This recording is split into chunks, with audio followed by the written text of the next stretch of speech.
네, 안녕하세요. 중랑구 방정환 교육지원센터 진학지원 프로그램 담당을 맡고 있는 조은혜 소장입니다. 이번 시간에는 중랑구 학생들 또 학부모님들이 가장 궁금해하시는 질문 10가지를 선별해서 답변 드리는 시간을 갖도록 하겠습니다. 우리 중랑구 학생들 학생부 종합전형을 현재 가장 많이 준비하고 있습니다. 그래서 내신 등급 3등급대 정도 학생들까지 수도권 대학을 목표로 열심히 학생부 종합전형을 준비하고 있습니다. 해서 교과 성적과 또 비교과 활동을 적절하게 유지하면서 현재 고3 학생들은 자기소개서까지 준비하고 있는 친구들이 굉장히 많이 있습니다. 내신 등급 1.5등급에서 1.7등급까지의 학생은 학생부 종합전형도 준비하지만 학생부 교과전형도 현재 함께 준비하고 있습니다. 해서 내신과 함께 수능 최장력 기준이 있는 대학 같은 경우에는 수능 최저까지 현재 준비하고 있는 친구들이 굉장히 많이 있는 편입니다. 이러한 교과전형, 종합전형 이렇게 준비하는 상황은 우리 중랑구뿐만 아니라 전국에 있는 고등학교들은 대부분 이런 지원 전략을 세우고 있습니다. 그런데요, 고1, 고2 학생들은 약간 추세가 달라지지 않을까 생각이 듭니다. 고2부터는요, 수능이 30%가 확대가 되고 또 학교장 추천 전형을 교과 전형으로 선발을 하기 때문에 교과 성적과 또 수능의 조화가 굉장히 필요한 그런 학년이라고 생각이 듭니다. 그래서 본인의 목표 대학에 맞춰서 본인이 종합 전형을 준비해야 될지 또 교과 전형을 해야 될지 아니면 나는 수능에 강점이 있는지를 따져서 개인별로 준비하시는 것이 가장 필요할 것으로 생각이 됩니다. 이런 비중의 문제는 사실은 개인별의 격차가 있습니다. 본인이 내신 2등급인데 수능 성적이 3, 4등급이 나온다. 모의고사 성적이 잘 나오지 않는데 내신이 굉장히 좋다 하는 친구들은 내신을 중점적으로 준비해야 되고요. 내신 기준에 교과전형과 학생부 종합전형을 준비해야 되는 상황입니다. 그런데 본인 내신이 3등급인데 진로가 굉장히 명확해서 특색 있는 비교과 활동이 있는 경우에는 그러한 학생은 비교과 활동에 집중하시는 것이 좋겠죠.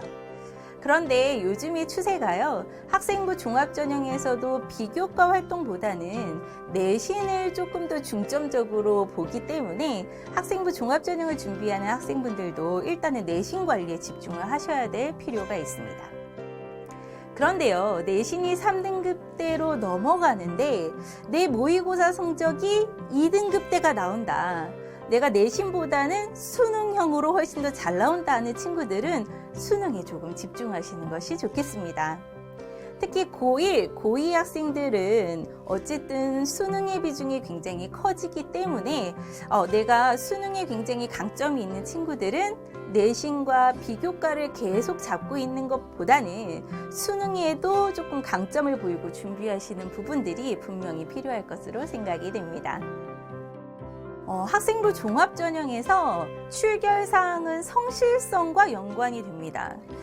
그러한 상황에서 미인정 같은 경우에는 미인정 지각, 미인정 결석 이런 부분에서는 마이너스 감점 사항이 분명히 있기 때문에 그런 부분을 조금 피하셔야 돼요. 그런데 미인정이 아니라 그냥 질병 지각, 질병 결석인 경우에는 그런 부분은 대학에서는 일단은 감점 처리를 하지는 않습니다. 그런데요, 질병 지각이 막 30번 이상이야. 질병 지각이 막 20번 이상이야. 이런 경우에는 우리 학생이 어디가 아픈가? 대학에 와서도 충분히 공부를 할 수 있는가? 이런 의심이 쌓이기 시작하기 때문에 되도록이면 출결 사항은 깨끗한 것이 좋습니다. 우리가 코로나19의 여파로 인해서 개학이 연기가 되고 사실은 학교에서 이제 수업이나 이런 부분을 하기가 어려워졌잖아요. 그런 부분에 있어서 3학년 1학기의 내신은 어쨌든 정량적으로 딱 드러나는 성적이기 때문에 굉장히 중요합니다. 현재 많은 대학에서는 봉사활동이나 비교과 활동을 반영하지 않는다, 이런 부분을 명시해 놓는 대학도 있기 때문에요. 3학년 1학기 내신은 분명히 챙기셔야 될 필요가 있습니다. 이런 학생들이 있어요. 내신 등급이 좋지 않습니다. 저는 내신 등급이 4등급인데요. 그래도 3학년 1학기 내신을 끝까지 해야 될까요? 그냥 중간에 수능으로 바꾸면 안 될까요? 라는 친구들이 있는데요. 그럼에도 불구하고 3학년 1학기 내신은 끝까지 유지를 하시는 것이 좋습니다. 우리가 수능이 잘 나오는 친구들은 논술 전형을 쓸 수도 있고, 또는 내신 등급이 안 좋은 친구들은 조금 3, 4등급 이런 친구들은 우리가 적성고사 전형을 쓸 수도 있기 때문에요. 3학년 1학기 내신은 무조건 좀 끝까지 준비하시기를 추천드립니다. 특성화 고등학교 학생들은 특성화고 특별 전형에도 지원할 수 있지만 일반 전형에도 여러분 지원할 수 있습니다. 우리가 학생부 종합전형의 지원 자격이나 또는 학생부 교과 전형의 지원 자격을 보면요. 동등 학력을 인정해준다 이런 명시가 있습니다. 이런 동등 학력이 인정된다라는 문구가 있으면 특성화 고등학교 학생들도 분명히 지원할 수 있다 이런 의미입니다. 그래서 주변에 이제 특성화 고등학교 선배들을 보면 꼭 특별 전형이 아니라 또는 특성화 고등학교 졸업자 이런 어떤 특별 전형이 아니라 일반 전형에서도 충분히 합격을 하는 경우를 보실 수 있습니다. 그러니까 여러분 너무 특별 전형에만 이제 집중하지 마시고요. 일반 전형에서 내가 지원할 수 있는 대학은 어딘지 찾아보면서 같이 병행해서 준비해 주는 것이 굉장히 좋겠습니다. 수시에 붙으면 여러분 정시에는 지원할 수가 없습니다. 이거는 굉장히 명확한 사실이고요. 대신에 일반고 수시 지원에서는 6번의 제한이 있지만 전문대에서는 사실 횟수 제한이 없습니다. 그렇기 때문에 일반 대학교와 전문대학교를 지원할 때 일반 대학교 6번, 전문대학교 많이 이런 부분을 지원하실 수가 있죠. 수시에 붙으면 정시에는 갈 수가 없기 때문에 모의고사 성적이 잘 나오는 우리 학생들은 수시에서 학생부 종합전형에 만약에 면접이 있다 또는 논술 전형이 있다 이런 부분에서 수능 이후에 면접을 보거나 수능 이후에 논술을 보는 그런 대학에 지원하시는 것이 굉장한 똑똑한 전략이지 않을까 싶습니다. 자소서는요, 예전에는 굉장히 많이 중요했습니다. 우리가 자소설이라고 얘기하기도 하잖아요. 그래서 본인의 활동사항들을 얼마나 잘 보여줄 수 있는가 이런 부분이 굉장히 중요했기 때문에 예전에는 중요했습니다. 그런데 이 자기소개서가 표절 시비도 걸리고 여러 가지 이제 문제점이 제기되다 보니까 자기소개서를 완벽하게 믿을 수는 없다 이런 인식이 이제 되면서요. 자기소개서보다는 학교생활기록부가 훨씬 더 객관적인 자료로 쓰이게 됩니다. 그런데요, 올해는 비교과 활동을 우리가 많이 할 수 없잖아요. 그렇죠? 온라인 계약이라서 비교과 활동을 많이 할 수 없으니 올해는 본인의 활동사항을 학생부에 다 담을 수 없고 학생부에 일부 내용이 있다면 그것을 자기소개서에 조금 자세히 기록할 필요가 있겠다고 보여집니다. 그렇기 때문에 올해 여러분, 고3 여러분들은 자기소개서에 쓸 그런 활동 내용들을 미리미리 정리하셔서 나중에 자기소개서를 쓸 때 그런 본인의 활동 내용들이 잘 나타날 수 있도록 기록을 하셨으면 좋겠습니다. 학교생활기록부에 활동이 없으면 자기소개서는 쓸 수가 없습니다. 예를 들어서 학교생활기록부에 영어, 교과대회, 금상 이런 부분 한 줄이라도 있으면 영어 대회에서 내가 어떻게 준비를 했는지 이런 과정들을 다 쓰실 수가 있습니다. 그런데 이런 한 줄이 없다면 자기소개서는 아무 데도 쓸 수가 없습니다. 독서도 마찬가지입니다. 내가 어떤 책을 읽었는데 그게 학생부에 기록이 안 돼 있다. 이런 부분은 자기소개서에 쓸 수가 없습니다. 설령 쓰더라도 대학에서 반영하지 않기 때문에 본인의 활동 기록 사항은 반드시 학생부에 있어야 되고 학생부에 있는 내용을 자기소개서에 풀어서 담는 것이 중요합니다. 근데 가능합니다. 문과생들도 이과 계열로 진학을 할 수가 있고요. 교차 지원이 허용되는 그런 대학이 꽤 많기 때문에 이런 부분은 충분히 가능합니다.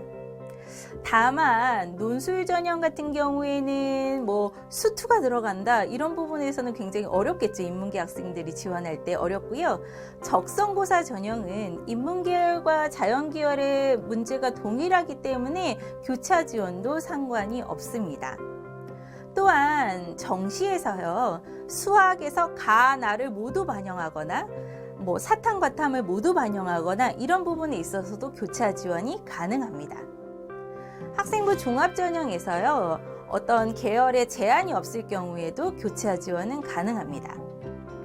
그런데요, 간호학과, 또 컴퓨터공학과, 또 건축학과 같은 경우에는 인문계열과 자연계열을 분할해서 모집하는 학과들도 있습니다. 그런 학과들은 본인의 이제 우위 여부를 잘 따져보셔서요, 인문계열로 또는 자연계열로 지원할지에 대한 고민을 한 번 더 좀 해보시기 바랍니다.